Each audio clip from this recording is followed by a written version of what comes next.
y conocer y entender que hay muchas personas que han querido defenderse, que son profesionales, honestos, trabajadores, padres de familia, madres de familia, y desconocer este tema de la legítima defensa ha hecho que estén hoy purgando años de cárcel.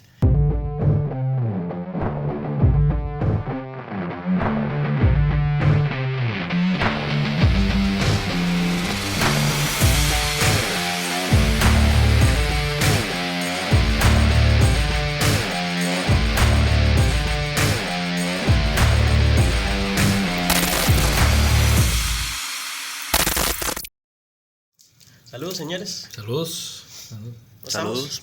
¿Todo en orden? ¿Todo bien? Bueno, hoy con otro episodio, ¿verdad?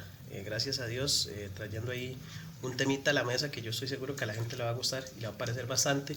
Y de una vez dejamos por sentado que posiblemente va a ser un tema de discusión en otros capítulos con más profundidad e incluso con casos de análisis ya específicos, que es el tema de la legítima defensa. Don Eric hoy va a ser pues nuestro orientador, ¿verdad? Que es es el que tiene mayor competencia y experiencia en el análisis de esos casos, y eventualmente pues nosotros vamos a jugar hoy de esas partes, ¿verdad? De las personas que tienen muchas consultas, y también hay muchos mitos, Eric, en torno a un tema tan técnico, porque sí hay que verlo así, es un tema muy técnico. Sí, la legítima defensa es un área, un tema, un conocimiento que creemos debería ser de cultura general, debería ser de conocimiento de todas las personas.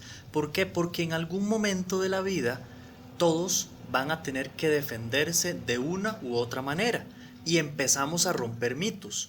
Uno puede aplicar la legítima defensa no solo con el uso del arma de fuego o hiriendo a otra persona. Hay otras formas, otros mecanismos de defenderse de manera razonable, sin necesidad del uso de la fuerza inclusive. Sí, bueno, ahora como hablábamos antes de iniciar, que es un tema para hablar y hablar y hablar, y no nos va a alcanzar el tiempo, ¿verdad? Hay tantos factores, tantos aspectos que se pueden conversar sobre esto, que abarcarlo en una conversación de hora y resto va a ser imposible. Entonces nos van a quedar muchas cosas ahí por conversar.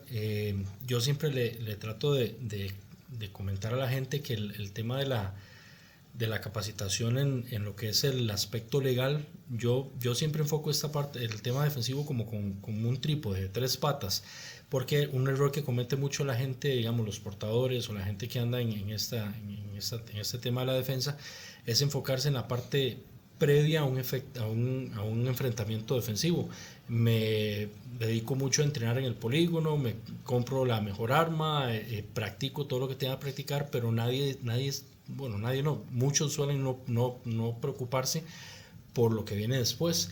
Y yo siempre le digo a la gente que yo lo veo como con 3 patas, en donde una es la preparación previa, mi entrenamiento en el polígono para ser eficaz con digamos un posible enfrentamiento, y luego valoro lo que es la parte médica y la parte legal como las otras 2 patas, ¿verdad? Porque yo no solo quiero enfrentarme, sino que quiero salir vivo del enfrentamiento, ¿verdad? Entonces la parte de prepararse en una eventual situación en la que requiera algo médico, y luego el proceso legal que se viene posteriormente, porque no solo quiero salir vivo, no solo quiero defenderme, quiero ir a la casa y quiero estar en libertad para lo que se viene después del proceso, ¿verdad? Entonces es una conversación que creo que nos va a dar para bastante. Eric, como dice Murillo, es un tema, es un pilar dentro de lo que vemos nosotros como la necesidad de la cultura defensiva.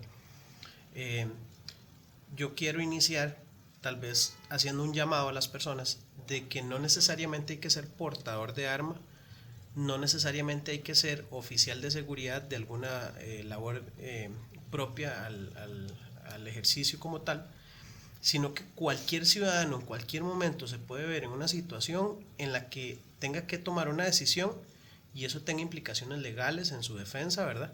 Y eventualmente eso pues lo puede meter en un problema o no.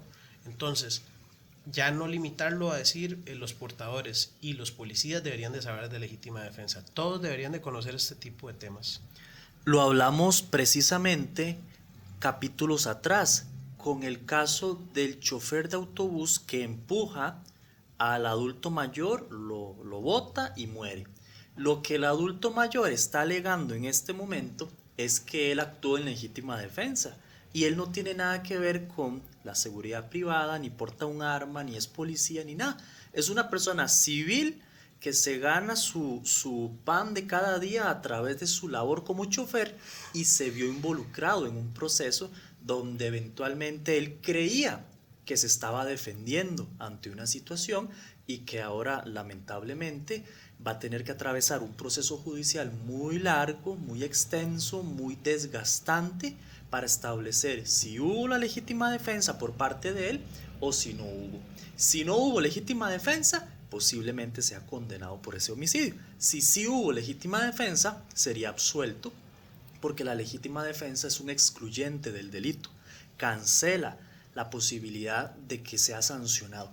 Y esto, desde la parte jurídica, determina muchas cosas por cuanto es la vida o la libertad de la persona más bien la que está en juego. Eric, sumándome a lo que dice Esteban con respecto a lo del tema de la preparación y viéndolo como el post-evento, pero es que, como bien lo hablamos en algún momento, la toma de decisiones tiene que venir acompañada de idealmente algún tipo de criterio técnico o algún fundamento en pro de las consecuencias que estén a mi favor, ¿verdad? Yo analizar cuál es esa mejor decisión. Entonces, prepararse en legítima defensa te permite tomar una buena decisión antes de ejecutar la acción, y si ya tuviste que realizarla, también estar, pues tener algún respaldo, ¿verdad? Y tener algún nivel de base de conocimiento para saber cómo defenderme, porque la defensa no acaba cuando me tocó salir del enfrentamiento. Sigo en tribunales, sigo en un proceso judicial en el que todavía continúo, siendo yo incluso a veces la víctima, defendiéndome. Entonces, ¿cómo podemos comenzar a definir ese concepto, legítima defensa? Ok, la legítima defensa, si bien es cierto, está plasmada en el artículo 28 del Código Penal y es una afirmación muy teórica, muy técnica.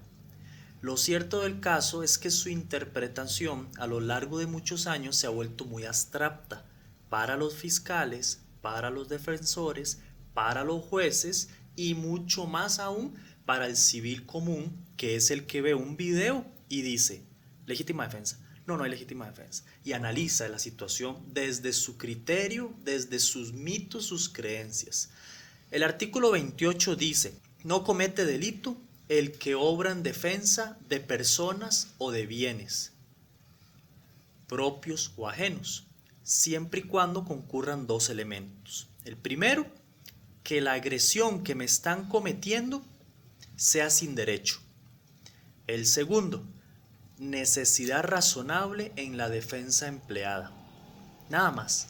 Y vean que si uno se deja llevar solo por el artículo, lo que dice técnicamente hablando, es muy difícil interpretarlo muchas Claro, veces. Eric, y más que con el tiempo se han dado tal vez a nivel social interpretaciones, incluso conceptualizaciones de lo que dice la ley. Entonces, hoy en día vemos como hay gente que habla de la razonabilidad y lo confunde con proporcionalidad y demás. Entonces, ya no se convierte, ya no está solamente en un ámbito técnico, sino que ya ha sido popularizado por la gente y ya entonces se dan interpretaciones a nivel social.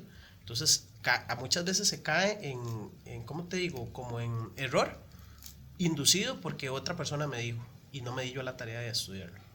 Sí, totalmente. Son mitos que todavía se tienen. Lo que pasa es que la gente muchas veces no le da un seguimiento a las cosas a ver qué se resultó al final, si sancionaron, condenaron o no a la persona. Y es porque un proceso de estos dura muchos años, a veces dura 5, 6, 8 años, inclusive para establecer si hubo legítima defensa o no. Y es ahí donde se pierde el tiempo y nos quedamos con la idea de ese video y esa crítica que hicimos o que vimos que alguien hizo en Facebook, y a veces eso no es suficiente.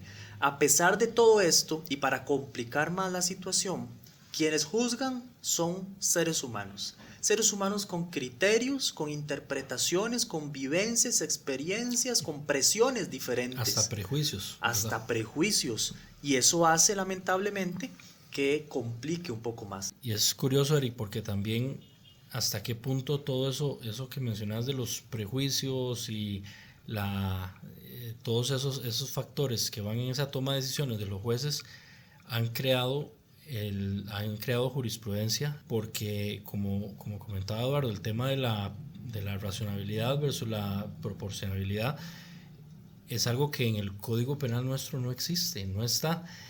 Yo hace unas semanas, de hecho, estoy ahí como en un debate con un amigo porque yo hice un comentario por allá en un post mencionando eso, que a nosotros no se nos requiere el que la defensa sea proporcional, y me manda un mensaje por WhatsApp un amigo y me dice: "Mae, ¿cómo va a decir eso? Claro que sí, tienen que ser proporcional, no sé qué". Y yo: "No, es que eso en el Código Penal nuestro no está, dice que debe ser razonable, que no es lo mismo". Claro que sí, vea. Y como a los 10 minutos me mandó un link de un video de un abogado muy conocido que estuvo tirándose ahí a presidente no hace mucho, que él es muy vocal sobre estos temas también, y en ese video él habla de que la defensa debe ser proporcional. Entonces, y es una persona muy reconocida, es un abogado muy, muy conocido, y él, con la experiencia que tiene, sale hablando de que la defensa tiene que ser proporcional. Entonces, si él, siendo un abogado, bueno, privado y todo, hasta qué punto también los jueces tienen ese concepto, y bajo esos conceptos que en realidad no están en el Código Penal, han ido tomando decisiones y se han ido resolviendo casos con esa idea que ellos tienen en la mente, porque al final de cuentas es mucho es interpretativo, ¿verdad? Como decías vos, y cuánto de eso que ellos interpretan va sobre mitos o sobre cosas que inclusive hay cosas que han visto en una película. Yo me acuerdo una vez, estaba en un curso, entre comillas, de legítima defensa, lo pongo entre comillas porque luego ya luego caí en cuenta de que muchas de las cosas que nos estaban diciendo ahí pues nada que ver, y era con un juez un ex juez de la República que nos ponía un ejemplo y nos dicen: por ejemplo, si ustedes están arrinconados en un callejón y viene una persona con un cuchillo, ¿qué pueden hacer?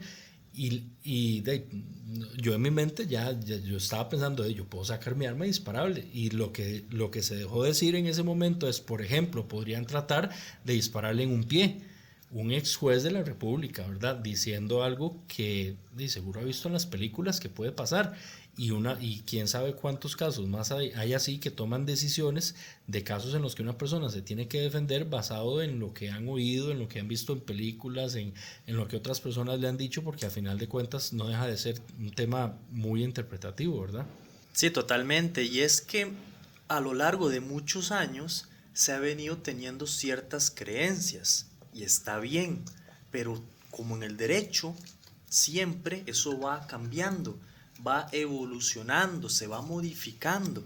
Hace muchos años, por ejemplo, se decía, y yo me acuerdo que en la Escuela Nacional de Policía del Ministerio de Seguridad se decía, solo por poner un ejemplo básico, que antes era preocupante y le tomaban seriedad. Hoy, ya como la delincuencia ha cambiado y la violencia y las armas, ya no tiene tanto sentido. Y decían, para que usted pueda repeler un ataque de disparo, primero tiene que disparar el otro, para que así ya se sienta la intención y usted ya puede hacer uso de su arma de fuego y demás.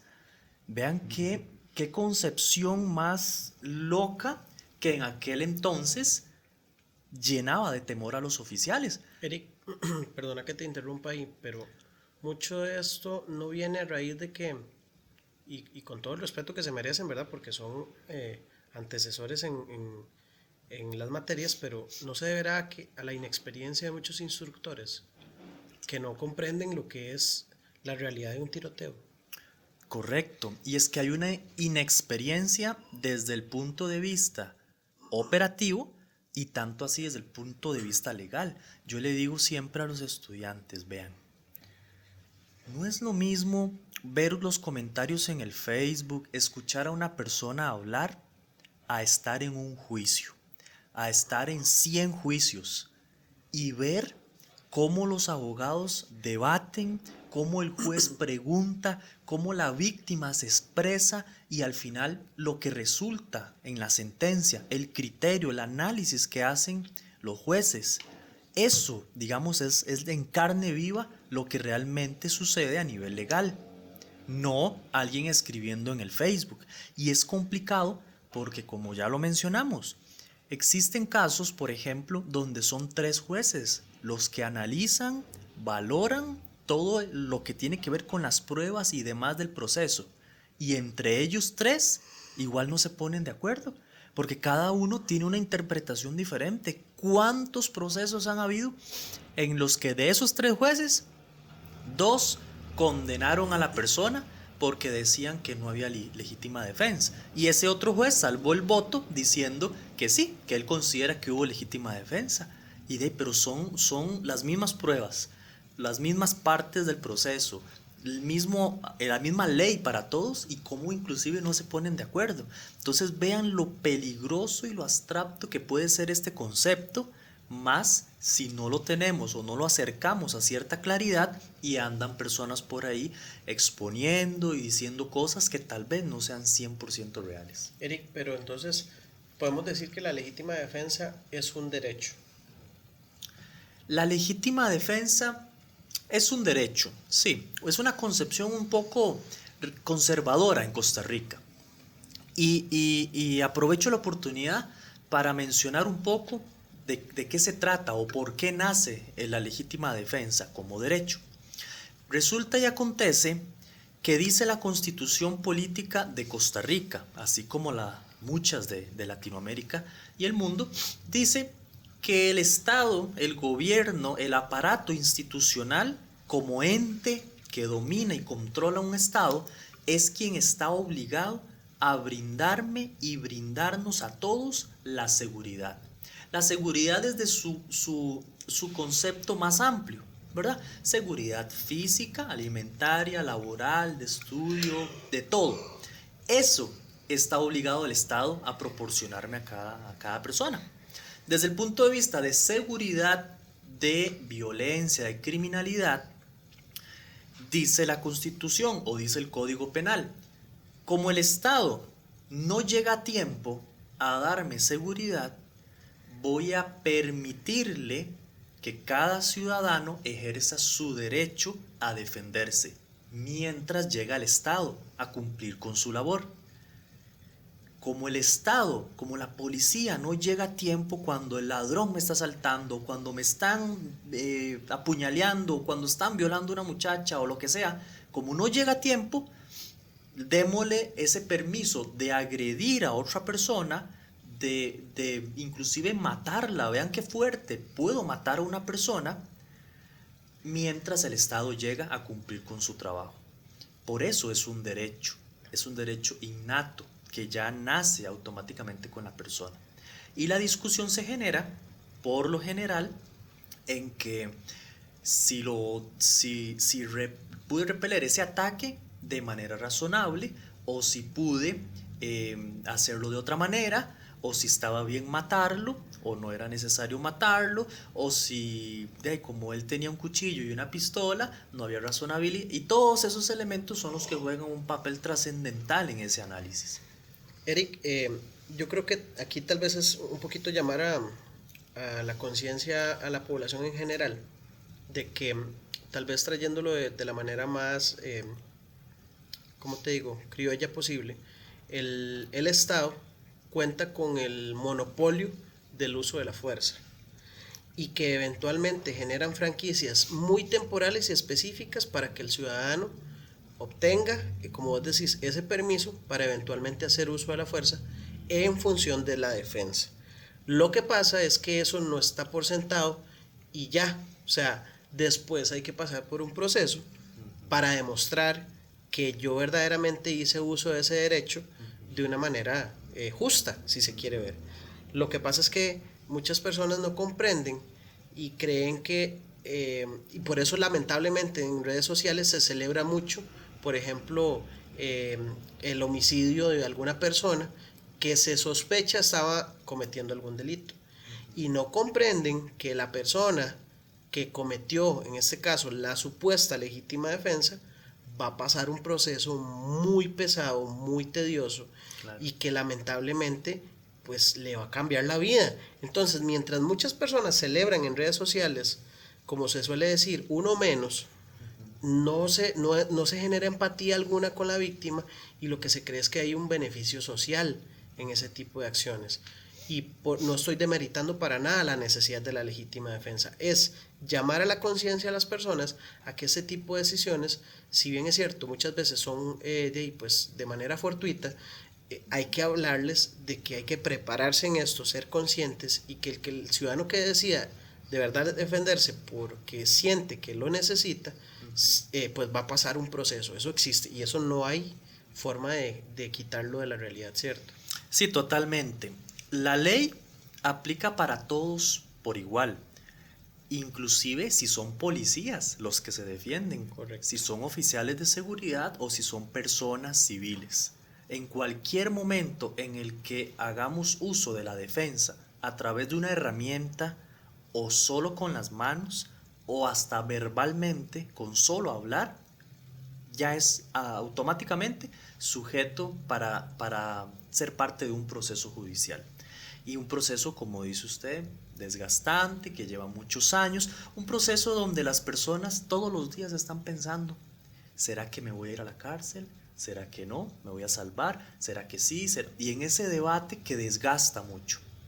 Otra cosa importante también que vale la pena mencionar, y es que, por ponerles un ejemplo, hace tiempo me llamó una comunidad en Moravia y me piden asesoría en este tema de legítima defensa y me dicen, vieras, don Eric, que tenemos un problema en la comunidad y estamos hartos porque ya es mucho. Resulta que hay un hombre que por lo menos una vez por semana se roba los estantes o las canastas de la basura y ya estamos hartos. Y yo, bueno, y bueno, hay posibles soluciones para eso. Me dicen, no, ya nos organizamos, ya lo identificamos y vamos a ir a agarrarlo y darle una paliza, porque eso es lo que él se merece. Vea cómo existe una división muy marcada entre la ley, lo que permite la ley, y lo que quiere la gente. La gente ya cansada, la gente que quiere tomar la justicia por sus propias manos. Y esto, si no alineamos esos sentimientos legales junto con lo que el corazón siente, que a veces es venganza, estamos completamente perdidos y metidos en un problema muy grande. Qué lamentable, ¿verdad, Eric? Porque bueno, ya lo intentamos diferenciar la vez pasada cuando hablamos de justicia y venganza. Yo quiero hacer un paréntesis. Esteban, vos ahorita decías algo muy interesante, que es el tema del sesgo de la parte de Hollywood, ¿verdad? Y mucho este tema de las películas. Porque ahorita hablamos, como dice Eric, el tema es que se busca justicia. Pero esa figura de justiciero, yo la veo que prácticamente son en las películas el que hace todo, la masacre y todo, ¿verdad? Y sale dándole la mano al juez y todo. Entonces, estamos sesgados por eso. Y como vos decís, hay jueces, no digo que sea ese el común, pero sí la población cree que muchas veces lo que pasa en las películas es eso. Y es todavía más preocupante, Murillo, saber que hay personas que se dedican a la labor de seguridad o incluso que son portadores por decisión propia y se dejan influenciar por eso. Como vos decías, el compañero tuyo que te puso un mensaje y está opinando sobre algo que se dejó influenciar y que no necesariamente había investigado. Sí, yo creo que muchas veces lo que pasa es que romantizamos la idea de ese concepto de justicia, lo que tal vez vemos en series, en películas.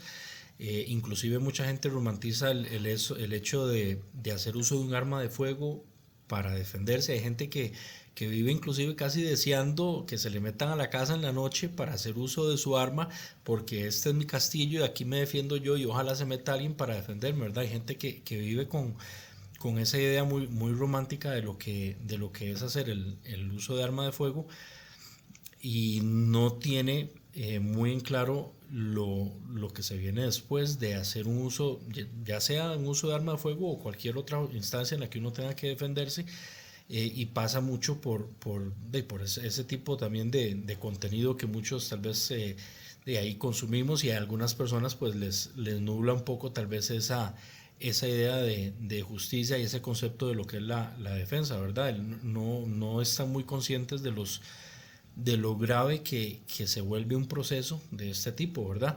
y ahorita lo estamos viendo, bueno, estamos con una cercanía de un muchacho ahí, ¿verdad? Que se defendió hace unos meses en una instancia de un asaltante, y estamos viendo de cerca lo duro que es ese proceso, ¿verdad? Para él, bueno, me imagino que vos ya has visto muchos por la experiencia también. Yo he visto algunos, pero esta vez lo estoy viendo con un poco más de cerca porque yo converso con él y hablo con él, y veo lo mucho que esto está, que un proceso de estos afecta. Aún si la persona tiene la conciencia tranquila de decir, ok, actué en legítima defensa, yo sé que actué en legítima defensa, pero aún así basta con topar con un fiscal mal ubicado, con un fiscal de esos odiosos, o un juez oplófobo que no le gustan las armas, y ya, listo, ya el caso se empieza a complicar, ya resulta que lo que uno creía que era un proceso fácil y que uno decía, bueno, ya en 2 o 3 meses se da el sobreseguimiento y ya salgo bien. No, ahora resulta que por factores externos de todo, inclusive del proceso de investigación, se puede complicar todo, y la persona va a experimentar un proceso bastante difícil, que pueden ser cuestión de años en los que la persona no tenga una resolución a eso, y vive con esa zozobra, ¿verdad? Esa preocupación y todo lo que eso le genera, por el simple hecho de lo mucho que se complican estos procesos. Entonces creo que es algo que muchos tal vez ignoramos en relación a lo que es el tema de la legítima defensa, porque no nos preparamos de antemano para saber cómo funciona. Y de hecho, bueno, ahí, y eso no sé si lo dejamos para otro programa, pero yo quería hacerte la consulta para tal vez explicarle un poco a la gente, ok, si yo me tengo que defender, ¿qué es lo que me espera en ese proceso? ¿Cómo vienen los pasos de ese proceso? Creo que no nos va a dar chance de ahorita tal vez de entrar mucho en eso, pero igual lo podemos dejar ahí para hacer un episodio específico de ok, me tuve que defender, ¿qué puedo esperar que pase ahora? Para que la gente tal vez se empape un poco más de eso y conozca un poco más cómo funciona ese proceso, que sí o sí le va a tocar a alguien que se defienda. A algunos tal vez les va a resultar un poquitito más fácil, tal vez a otros se les complica más, pero sí o sí el proceso toca, ¿verdad? Eso no se lo capea a nadie. Ok, entonces, ¿qué te parece si te hago unas preguntas ahí puntuales para ver más o menos por encimita qué sería ese proceso? Un portador de arma se defiende, ¿le decomisan el arma sí o no? El tema para los portadores de armas de fuego de si se decomisa o no se decomisa el arma. Eso es importante. En el momento del hecho de la situación, como parte de un protocolo principalmente de la policía administrativa, de la fuerza pública, muy probablemente se vaya a decomisar el arma por un tema más preventivo, por un tema de resguardar las pruebas, porque todavía no sabemos qué fue lo que pasó exactamente, ¿de acuerdo? Eso se lleva a la delegación policial y posteriormente, si fuese necesario, se traslada a la fiscalía o al juzgado penal y ahí se resguarda esa evidencia. Ok, pero hay más probabilidad de que sí a que no. Casi que siempre sí, ese primer decomiso, llamémoslo de esa manera. Ok, ¿eso cabe en instancias de solo lastimé, solo herí a una persona, o cabe en instancias de únicamente de, ok, maté al delincuente o maté a la persona que quería atacarme, o aplica en toda instancia? Aplica en toda instancia. Donde haya uso de arma de fuego. Inclusive aunque no haya uso. Ok, aunque solo se haga mención de que hubo un arma de fuego. Con solo sacar el arma y apuntarle a una persona, ya estoy cometiendo un delito o estoy actuando en legítima defensa. Eso es lo que hay que corroborar y ver y analizar para ver si hubo legítima defensa.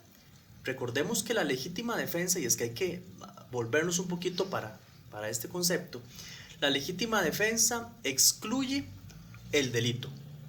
Dicho de otra manera, yo puedo matar, herir, agredir a una persona en legítima defensa. Si lo hice en legítima defensa y cumpliendo con los requisitos de ley, se excluye el delito. No es necesario iniciar un proceso judicial. El tema es que eso queda más a criterio de las personas que van a interpretar. Eso queda a criterio de primera instancia por parte del fiscal y del defensor. Porque yo he estado en procesos donde un señor, recuerdo en el Carmen de Guadalupe, un señor que tiene un mini súper, estaban asaltando a una de las muchachas que trabaja con él en un local de a la par donde venden batidos, Él se percató de la situación, sacó su arma de fuego y estando frente a ellos les disparó, bla, bla, varias veces. Los delincuentes salen corriendo y huyen y ya, llega la policía y se inicia todo. Tenía como 400 cámaras el señor dentro de los locales. Los policías ven la situación, aún así se decomisa el arma como parte de este protocolo. El fiscal se presenta al sitio, analiza toda la situación, días después los videos y dice, de ahí aquí hay legítima defensa. ¿Qué vamos a iniciar? Un proceso larguísimo de años, gastando dinero en fiscales, en investigadores, en defensores, en un montón de cosas, si el video o el montón de videos, más los testimonios de las chiquillas, más los relatos de él, más las pruebas balísticas que preliminarmente se pueden hacer, pareciera que todo da a entender de que hubo una legítima defensa. En ese caso en específico, hirió a uno de los delincuentes, quien huyó, no lo mató, pero no se inició ningún proceso en contra del señor. Automáticamente la fiscalía dice no voy a presentar la demanda porque no vale la pena, digámoslo en palabras más sencillas. Y el arma se procedió a devolvérselo después de ciertos requerimientos, cierto tiempo, y se le devuelve sin ningún problema, pero siempre se le decomisó. Ok, ahora, se supone que por los derechos no deberíamos de pagar, o sea, un derecho es algo que ya deberíamos de traer siempre y cuando estemos dentro del marco, ¿verdad?, de la ley. Ahora, se supone que la educación es gratis. Correcto. La legítima defensa se supone entonces que también debería ser un derecho adquirido que no debería tener mayor costo, pero eso no es la realidad, Eric. Defenderme en un juicio es caro. E incluso tengo derecho a veces a abogados públicos, me corregís, pero sea como sea hay una implicación económica. Entonces, si hay algo que tiene que llamar a la conciencia a la persona a no a pensar las veces en defenderse, es a instruirse bien, es que este proceso no es gratis, sea como sea. Sí, correcto. En el Estado costarricense, en materia penal, ya por ley, permite o le da el beneficio a la persona que es imputada para eventualmente tener la posibilidad de poder defenderse a través de un defensor público, digámoslo así, al que no le tiene que pagar absolutamente nada, el Estado paga. Lo cierto del caso es que, y se los he dicho a muchas personas, el defensor público es muy bueno, es un profesional en la materia, pero tiene 2000 casos. Todos los días tiene que revisar casos nuevos, todos los días tiene que analizar, y eso hace que tal vez la defensa que él pueda proporcionar no sea la más profunda. Aunado a eso, el defensor como regla tiene que velar por el debido proceso.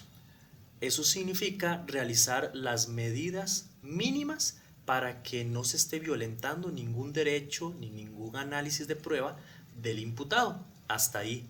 No es que se va a matar y va a hacer todo lo posible por salvar a una persona.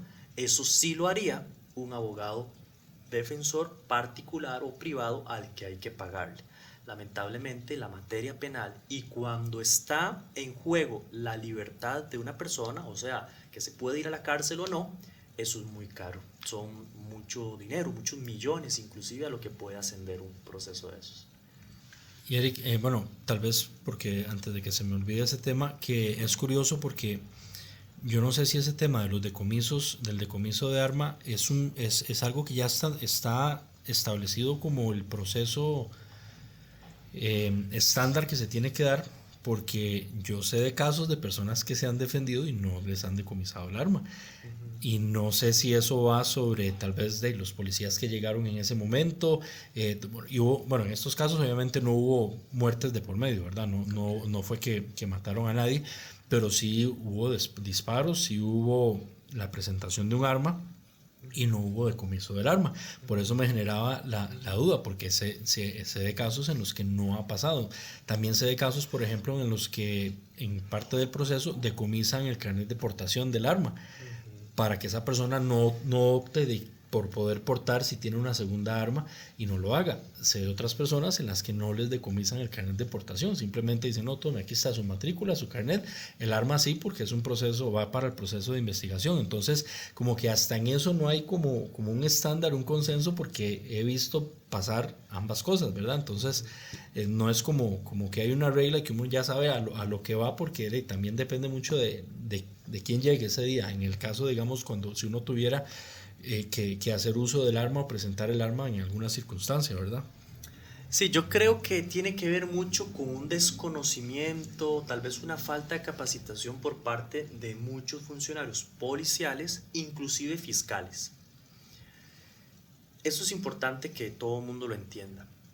Cuando hay una detonación o cuando hay una amenaza con un arma de fuego, esa arma de fuego es clave fundamental en un proceso penal para demostrar la culpabilidad o no.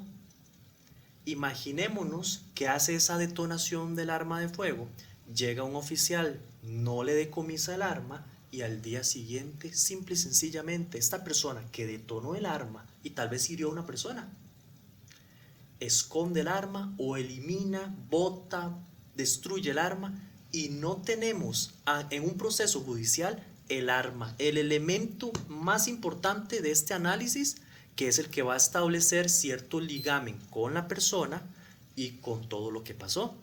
Imagínense que no esté ese elemento. Es fundamental. ¿Cuál es la regla para los oficiales administrativos, que por lo general son los primeros que llegan en la escena? Es preservar, custodiar la escena. Y la escena llámese al lugar físico, geográfico, pero también a todos sus elementos de prueba. Por ejemplo, hay casos donde hay un asesinato, una balacera, asaltan a alguien con arma de fuego. Y hemos visto donde oficiales de fuerza pública detienen a los sospechosos y los cubren con unas bolsas de papel. A algunos, a otros no. Entonces, ese estándar, esas posibilidades o ese conocimiento, sí, pareciera que se ha mermado un poco. O sea, inclusive el acordonamiento de una escena. A veces uno ve videos parece un circo, todo el mundo camina, viene para allá, y hay otras escenas en las que tal vez el oficial que abordó, los primeros que abordaron, tal vez estaban más pellizcados y sí, acordonan todo para que no entre nadie. Entonces, como que no hay tal vez algo como protocolos estandarizados, y ahí sí corre mucho la suerte de a quien le toque a uno enfrentar ese día, ¿verdad? O que le tope ahí. Claro, y es que no tener a la vista en un proceso un arma puede que me beneficie o puede que no. ¿De acuerdo? ¿Qué pasa si hubo un enfrentamiento de disparos y una tercera persona que no tiene nada que ver muere en el sitio? Necesitamos identificar por muchos métodos, muchas formas, quién le disparó o quién mató a esa tercera persona. Para eso necesitamos analizar el arma, hacer pruebas balísticas, identificar si salió del arma del delincuente o si salió del arma del que se defendió.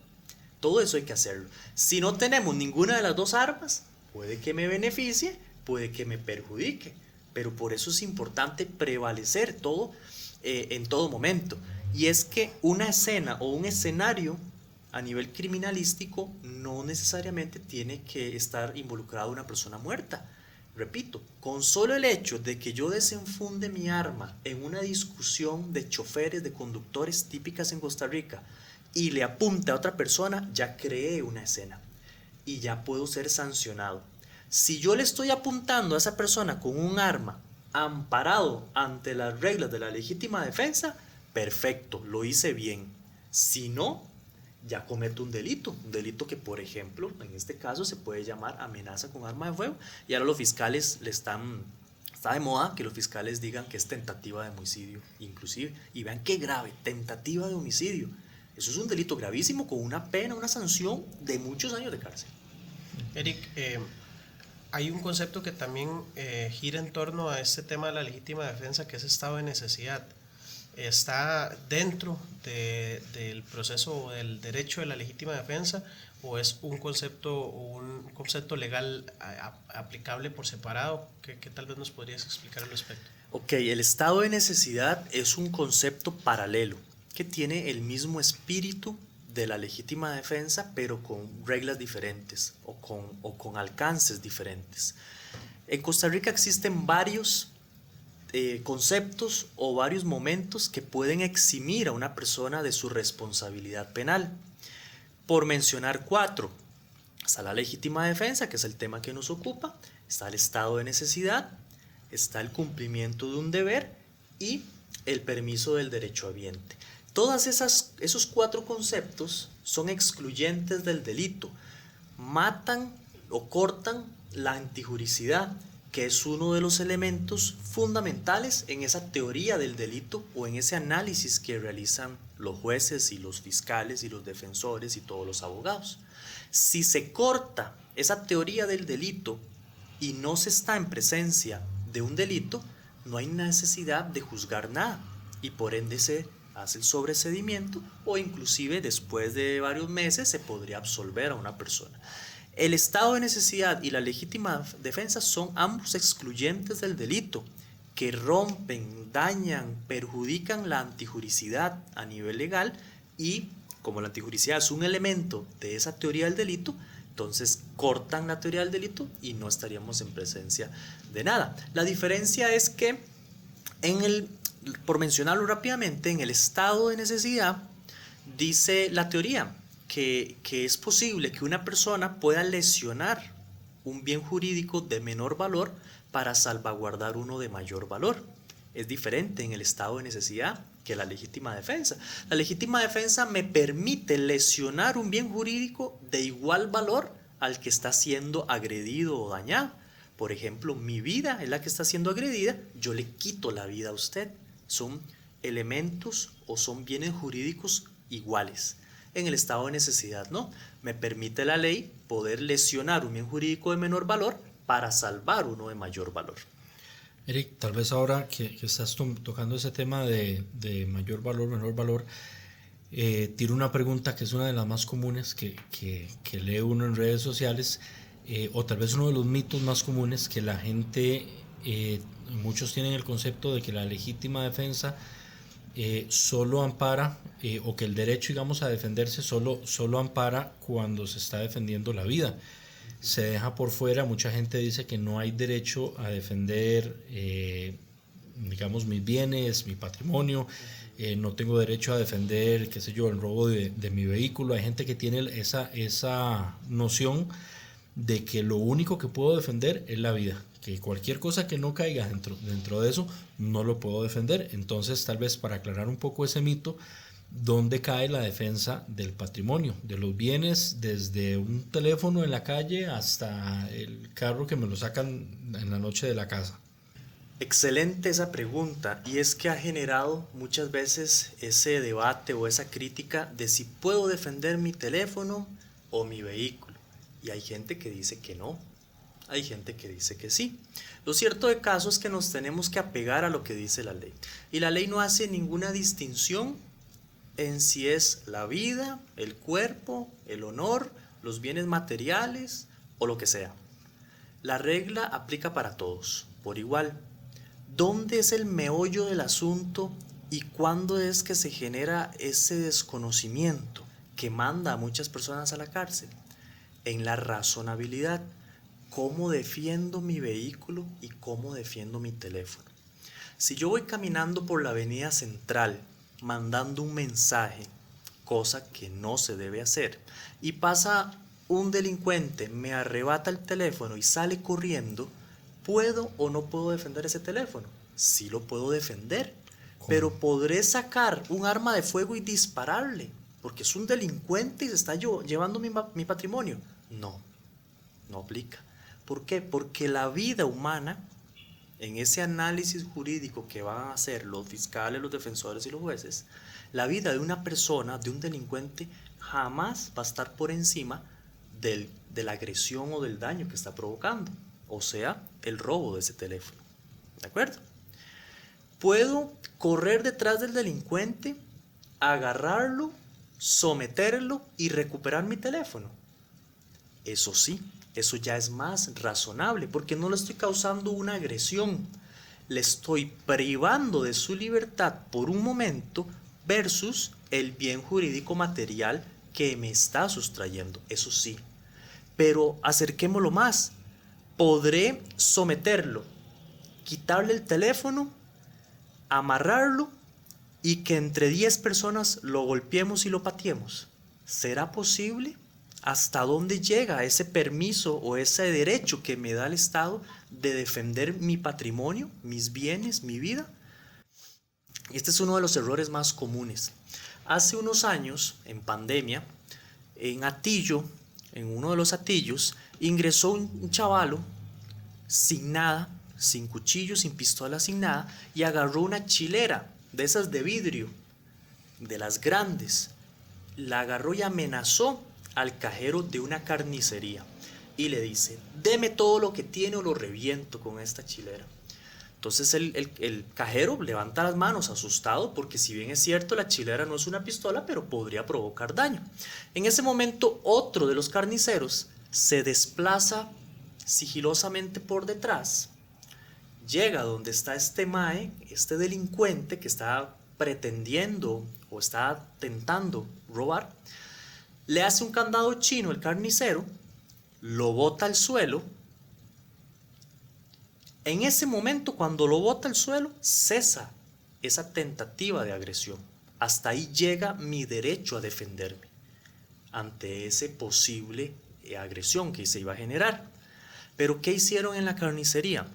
Lo amarraron, le quitaron toda la ropa, inclusive el calzoncillo, lo llevaron a un poste que estaba fuera de la carnicería, lo amarraron al poste desnudo y en un chat del barrio, de los comerciantes unidos, no sé qué, de la comunidad, llamaron a todos.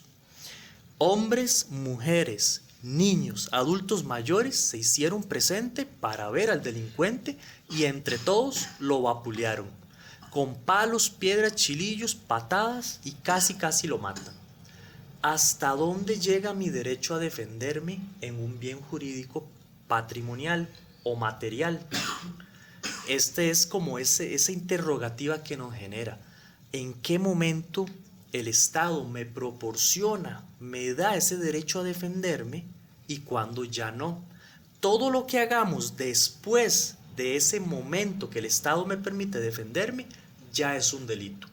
Y en ese caso en específico la gente decía: se lo merece, es un delincuente, lo que acabamos de decir, es un delincuente, se lo merece, ojalá lo maten, un delincuente menos, le hacemos un favor a la sociedad, y un montón de argumentos que tienen que ver con la venganza y el cansancio social que tenemos, pero a nivel legal es diferente. ¿Cómo es legítima defensa en ese caso?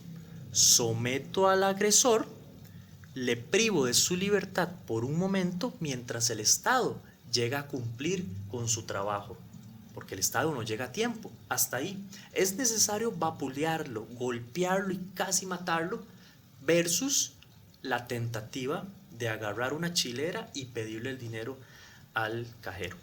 Eric, ahí a mí me genera entonces un análisis.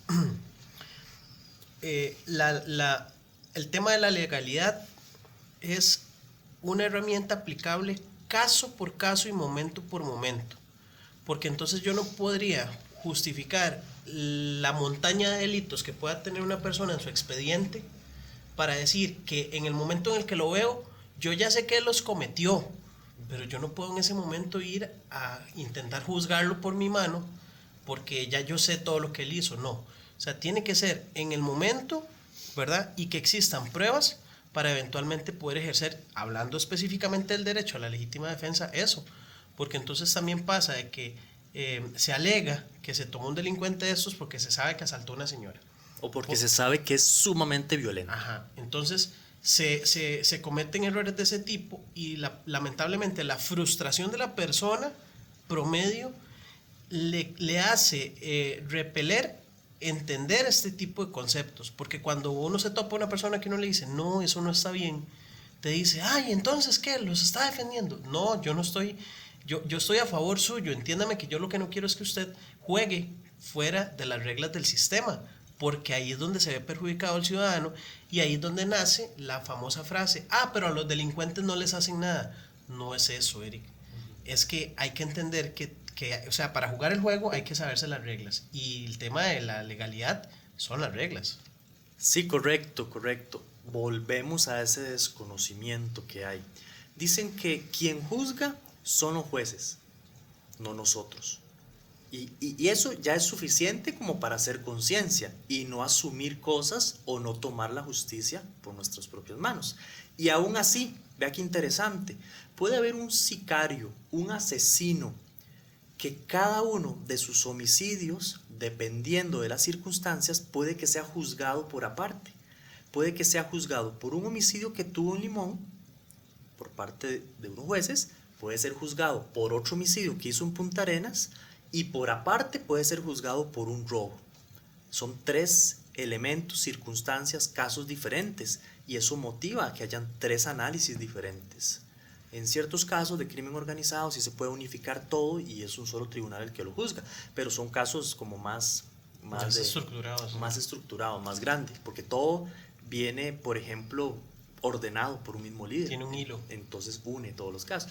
Pero tanto así que no se necesita saber si es el más asesino o el menos asesino o nunca cometió un delito para aplicar la ley, porque es la ley lo que manda y lo que dice cuándo sí podemos hacer uso de la legítima defensa, cómo podemos hacer uso de ella y hasta dónde podemos hacer uso. Eric, una consulta, ya que estamos sobre el tema también, de otro concepto que me parece que es importante conocer, también entender más o menos cómo funciona, porque me parece que es muy aplicable en muchos casos, pero se comenta poco, que es la legítima defensa putativa. Me parece que es un concepto muy interesante porque, como mencionaba, podría aplicar en muchas instancias en las que realmente nos podemos ver envueltos, pero se conoce poco ese término. Entonces no sé si dará para hacer algo breve como para comentarlo ahorita o me decís no, eso mejor dejémoslo para otro día, pero se la tiro ahí, la bola en curva. Ok, creo que sí sería bueno para que quede bien claro para el entendimiento de la mayoría de personas que sí se haga tal vez tal vez inclusive hasta en un solo programa porque dedicado. Tiene mucho que ver, pero hay que mencionarlo. La legítima defensa putativa, en palabras sencillas, tiene que ver con esos casos en los que yo o cualquier persona se defiende creyendo que se está defendiendo de manera correcta. Hay un elemento dentro de toda la situación que no es real y que ese irrealismo de ese elemento provoca eventualmente que yo crea que me estoy defendiendo. El caso más sencillo y a veces hasta el más común, cuando yo creo que me están asaltando y me quieren robar y me amenazan con un arma de fuego que es de mentira, que es de plástico. Yo en mi desconocimiento o en mi visión de la realidad es muy difícil que yo pueda identificar si esa arma es de verdad, si es menos letal o si es un arma que compramos en el chino por 2.000, 3.000 colones y dispara balines. Es muy difícil porque es una situación muy estresante. En el momento en que yo repelo ese ataque de manera letal y nos damos cuenta que el arma era de mentiras, el arma que me estaba amenazando no me podía matar, no me podía hacer daño, estaríamos ante un supuesto de una legítima defensa putativa. Es ese desconocimiento de lo que está pasando que hace que yo crea que estoy defendiéndome de manera legal. Recuerdo que la vez que me interesó leer un poco sobre ese término, lo recuerdo sobre un caso en particular los detalles como tal no los recuerdo, pero me acuerdo que habían 2 personas que habían tenido como una discusión previa y una de las personas le avisó a la otra persona: voy a llegar a su casa y lo voy a matar, voy a llegar a matarlo.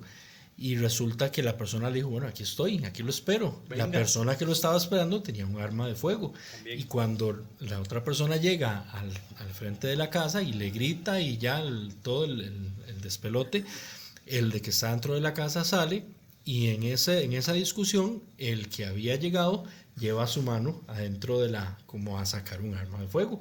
El que lo estaba esperando saca su propia arma antes de que el otro le gane la vuelta, se defiende y lo mata. Y resulta que no había un arma, no, el que llegó no tenía un arma, fue solo la mímica de hacer creer, tengo un arma de fuego y lo voy a matar, y el otro resultó que sí tenía un arma de fuego. Y me acuerdo que eso se resolvió como una legítima defensa putativa, porque no había propiamente un arma, pero la persona que se defendió en su mente por las amenazas previas, por las discusiones previas que habían tenido y por el movimiento de la persona, estaba totalmente seguro que le iban a sacar un arma de fuego para dispararlo. Entonces, desde ahí yo recuerdo que leí ese término y no sabía de qué estaban hablando, pero ya cuando lo estudié un poquito, me di cuenta que es algo que que aplica para cualquier infinidad de ejemplos que podamos poner sobre la mesa de casos de legítima defensa. Claro, y es que es ese desconocimiento, ¿verdad?, que estábamos mencionando en relación a los hechos reales. Todo aparenta que es un arma de verdad, pero era un arma de mentira. Todo aparenta que tiene un arma en la chaqueta o oculta y que la va a sacar, pero al final no tenía nada.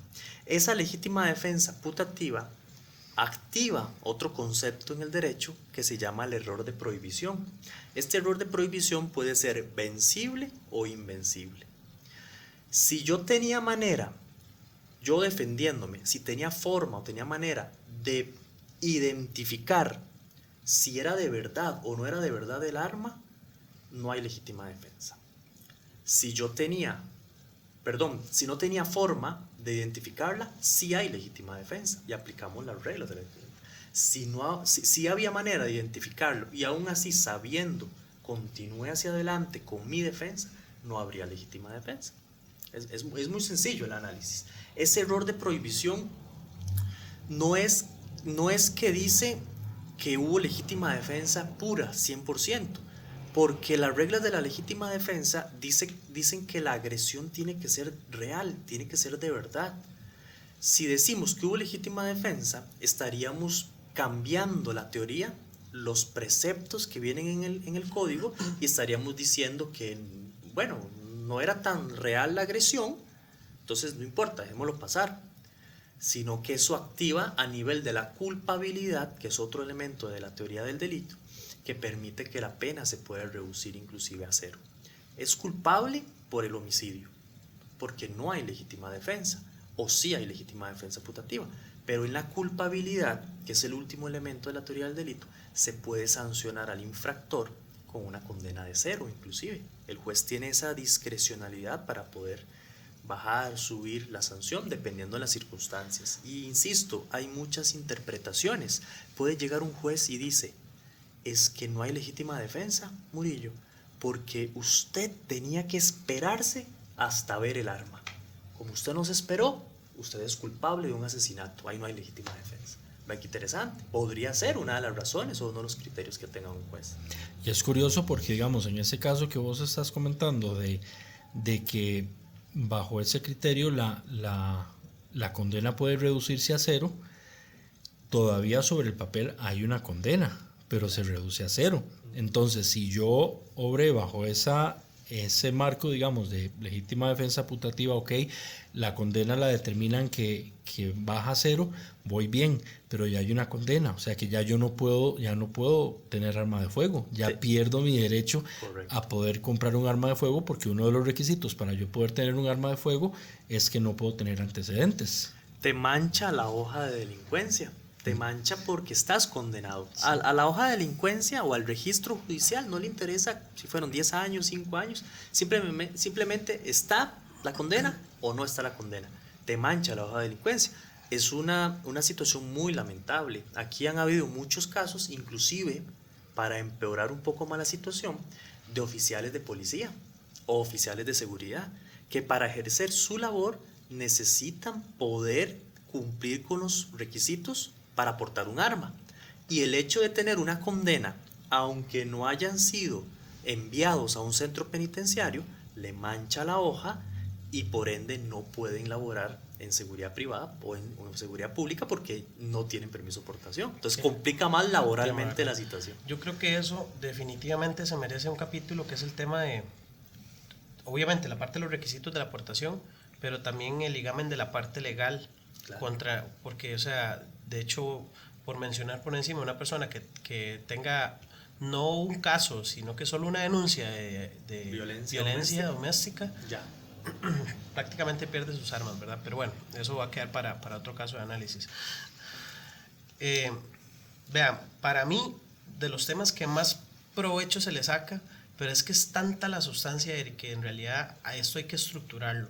Y ahí sí yo, para ir dejando sobre el cierre una propuesta, acá en el instituto se dan capacitaciones estructuradas en este tema, muchas veces de manera abierta, Eric. Y uno, en Murillo no me va a dejar mentir, que uno insta a las personas a sus círculos cercanos para que vengan, para que las tomen. Muchas veces es de posibilidad hasta incluso de conexión virtual y no se logra.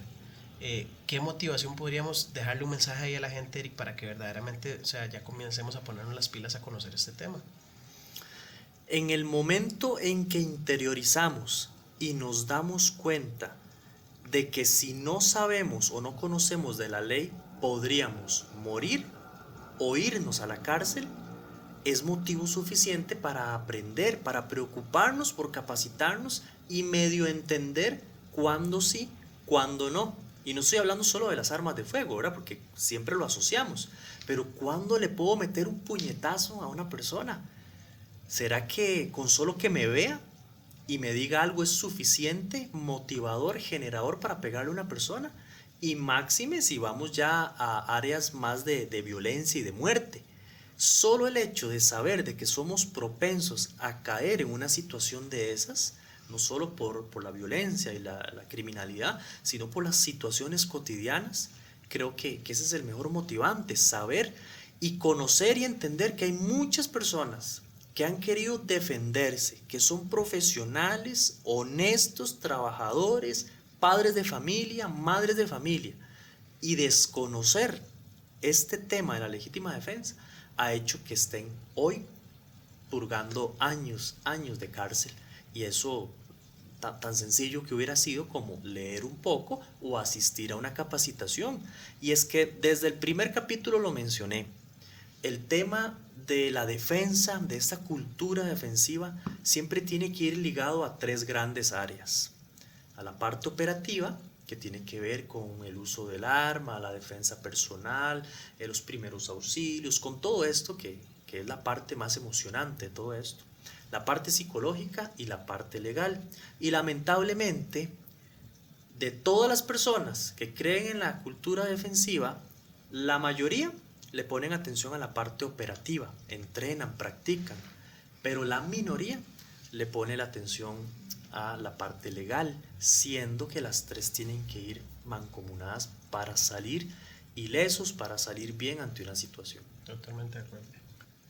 Recuerdo hace unas semanas que tuve la oportunidad de llevar el taller que nos estuviste dando ahí de legítima defensa. Me llamó la atención que en los dos grupos distintos en los que organizamos ese taller, al final hubo varios comentarios y eran en tono jocoso, eran en tono de broma, pero no deja de tener cierta razón o cierto tono serio detrás, de que salían varios diciendo: vendo mis armas baratas, vendo mi arma barata, después de entender lo complicado que es este tema y todo lo que juega parte en una situación de un evento defensivo. Varias personas salieron bromeando de que vendían sus armas baratas y que ya no querían tener el arma. No era cierto, obviamente, pero es algo que es muy importante para poder aterrizarlo a uno de todo lo que puede salir mal en un enfrentamiento defensivo si uno no conoce bien y no dedica tiempo a capacitarse y aprender sobre todos estos temas, ¿verdad? Y es importante porque al final de esos talleres, cuando uno ya entra más en este tema, inicialmente uno como que se obstina y uno sale como con la cabecilla ahí baja, como que madre, que mejor no no hacer uso del arma, y no es esa la idea, ¿verdad? La idea es que la gente pueda tener su medio para defenderse, pero la idea sí es que la gente entienda hasta dónde llega y todo, digamos, lo que son los límites de esa defensa, todos esos factores que pueden entrar en juego, y que los tengamos bien claros para que si algún día tengo que hacer uso de mi arma, estoy seguro que lo voy a hacer bajo las circunstancias en las que lo deberían hacer. No ir por la vida engañado, como pasa en muchos casos, de personas que creen que por cualquier tontera saco mi arma, que todo problema lo resuelvo con un arma de fuego, o lo resuelvo con golpes o con gritos o con ese tipo de reacciones. Y ahí es donde yo creo que está la importancia de esta temática, para saber también medir muy bien lo que hablábamos el episodio pasado, que es el tema de las consecuencias. Si uno se empapa bien sobre este tema, va a tener muchas más herramientas para poder medir consecuencias y medir todas las repercusiones de lo que es un buen actuar o un mal actuar, y saber a lo que se puede llegar a enfrentar en el caso de tener que defenderse en cualquier circunstancia. Sí, y es que por ninguna razón debemos generar este temor o este sentimiento como de decepción para con la ley o para con las situaciones. Es mejor aprender, ver el gusto de estos temas y capacitarse, porque en un escenario, y es que Esteban habla del uso del arma de fuego, pero ¿qué pasa si no tengo un arma y me tengo que defender y empujo a una persona, se cae y pierde la vida? Sin no había ningún arma ahí de por medio. Todo esto necesitamos saberlo como cultura general. Es mejor saber, entender, analizar y tomar decisiones, a actuar sin saber, a lo que Dios quiera o a lo que la ley quiera, y lamentablemente estar tal vez en una cárcel. Hay muchas situaciones, miles de situaciones, y la ley ya está escrita. La ley ya contempla la mayoría de situaciones y es importante entenderlo. Yo, para ir tal vez haciendo un cierre, frase trillada, pero igual seguimos instándole a la gente a que lean, a que se capaciten, a que leen profundidad sus temas, a que busquen videos de análisis, ojalá que contrasten opiniones, ¿verdad? Porque bien lo dijo ahora Murillo, que a veces pues hay personas que salen dando pues una opinión que no necesariamente se basa siempre en el fundamento técnico, pero si nosotros nos damos a la tarea de manera propia investigar, pues llegamos como a un cierto punto, ¿verdad? Medio, en donde decimos, bueno, la mayoría de temas van enfocados hasta eso. Siempre recomendar, Eric, buscar profesionales, ¿verdad? Que sean los que los orienten, que tengan una manera estructurada de generar la transferencia del conocimiento.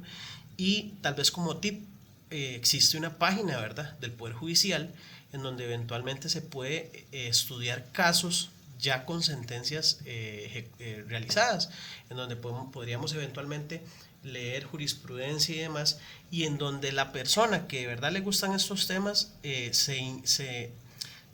se mete en el personaje, llega uno a ver estos casos como pues hasta forma de entretenimiento. Va a sonar feo, pero sí, porque si vos le tomas el gusto a estas cosas y vos decís, mira, en ese caso yo hubiera esperado que terminara de otra forma, y no, lees la sentencia y vos decís, ay, ok, eso fue lo que hizo la diferencia, más cuando lo acompañas tal vez de un criterio con capacitación, ¿verdad? Entonces, de mi parte, igual instarles a las personas a que sigan leyendo, sigan capacitándose, busquen medios oficiales para leer temas de este tipo, y obviamente, bueno, que también nos visiten aquí en el instituto, ¿verdad, Eric? Donde es un medio en donde se le puede brindar bastante conocimiento a la gente.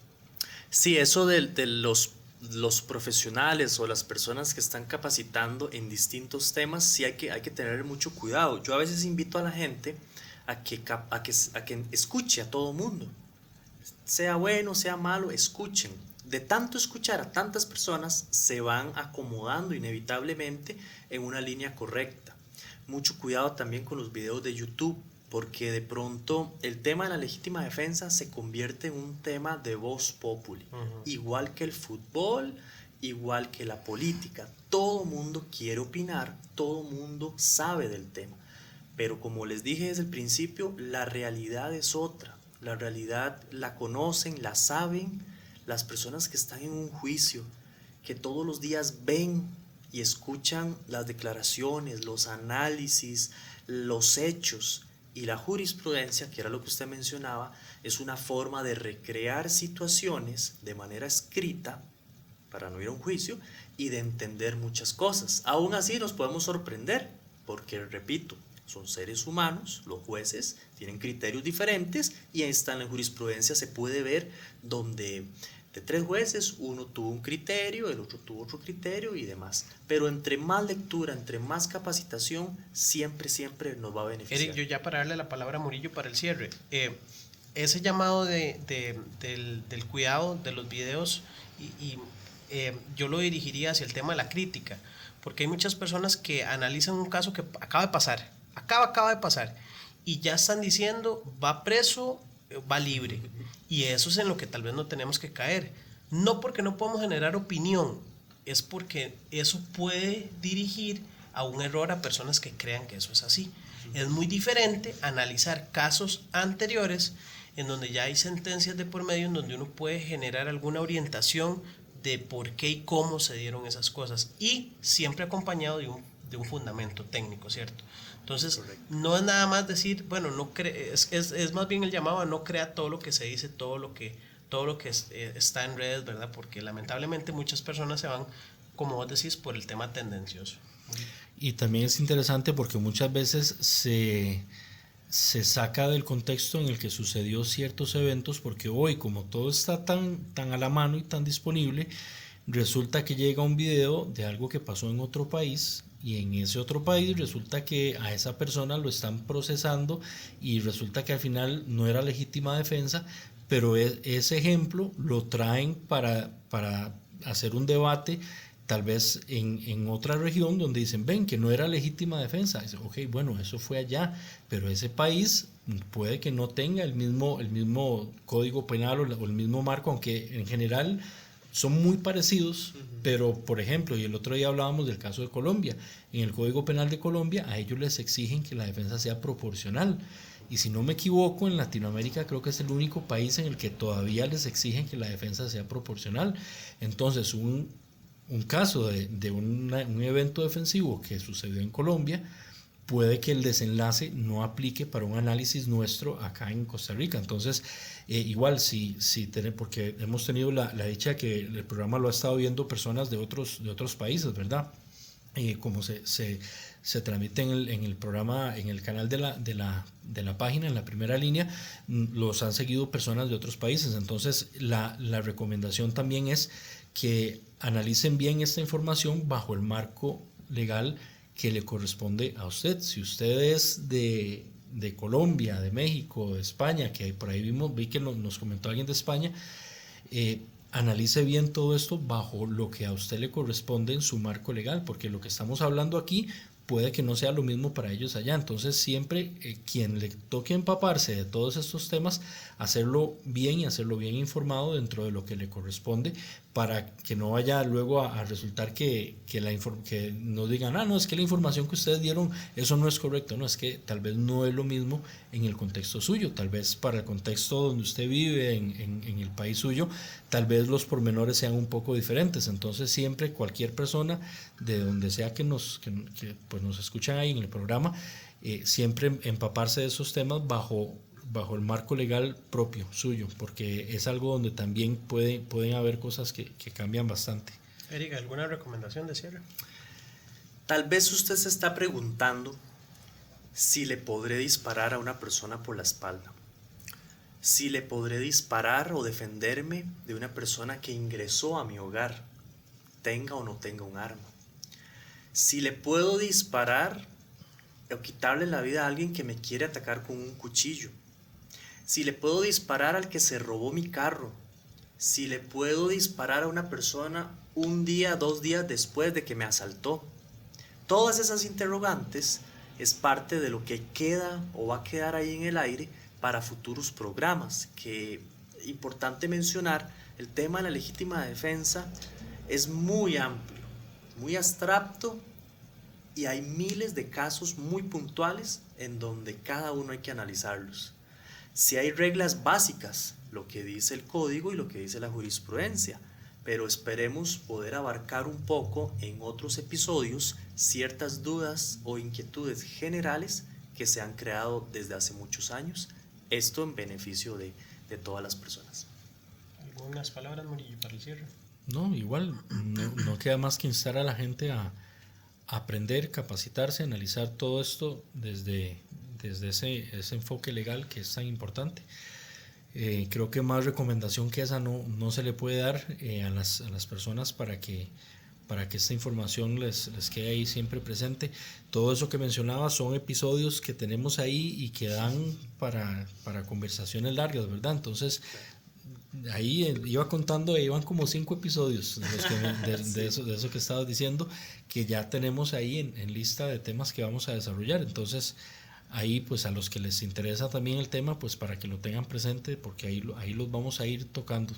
Yo sí, para el cierre, la recomendación sería entonces que nos sigan apoyando, ¿verdad? Que nos sigan ahí dando un like, que no cuesta nada, pero en los videos es bastante necesario, que compartan este tipo de contenido, que ojalá lo hagan llegar a las personas que consideran que les pueda ser de provecho y que eventualmente pues a nosotros nos motiva, ¿verdad?, a seguir en esto, que a final de cuentas, Eric, yo ayer pensaba, 3 personas hablando en la avenida central y teniendo 100 sillas, si se llegan a sentar 2 personas, uno ya agradece, ¿verdad?, que se llegaron a sentar 2 personas a escucharte.